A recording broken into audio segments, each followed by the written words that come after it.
Sonar and Hypersonic Part 1. This no MIDI output shouldn't appear, but if it does, just ignore it. The Quick Start menu, exactly the same as Cakewalk. You can open a recent project. If you don't want to see it, deselect here. And of course, you can open projects from a long time ago with the top icon. Okay, let's get rid of that. First stage with a new project. Let's just simply select all the tracks and get rid of them. So slide down the numbers with the button clicked. Right hand click in a track somewhere and select delete track. When you've done this, of course, should be saving the file fairly quickly, fairly early on, just in case. And get the kids to save regularly as well. Okay, the DXI button, the synth rack up here.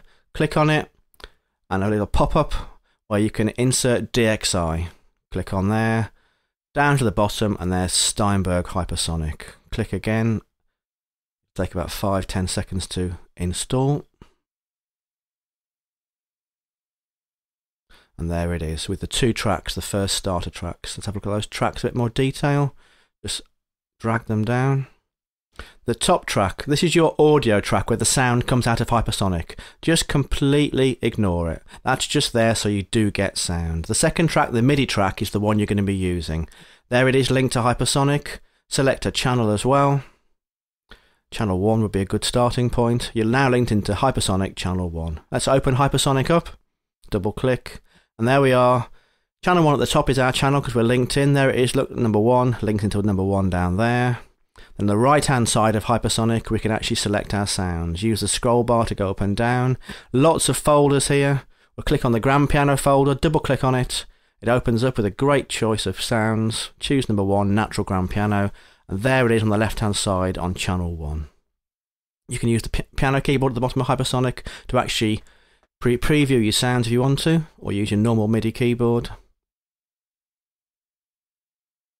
Okay, select your MIDI track there. Just go into the actual right hand side here, right click and select view, which is at the top. I've missed it for some reason. Back to the top. Over we go, we're going to select staff view.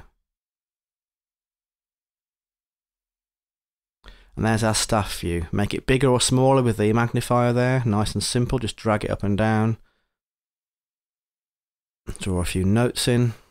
La la la la la. Something like that. We can change the time signature and key signature here with this icon. Select it, and then you can change. There we are, nice and simple, beats per measures, and key signatures at the bottom. Straightforward. Close that little screen down again, and we're back there. If you're recording from the keyboard, you make a mistake drawing notes in, just drag them round up or down. Sharps and flats, use both mouse buttons rather than just the one mouse button. Very simple. Just like Cakewalk if you've used Cakewalk before. And I've just played it and it sounds dreadful. End of part 1.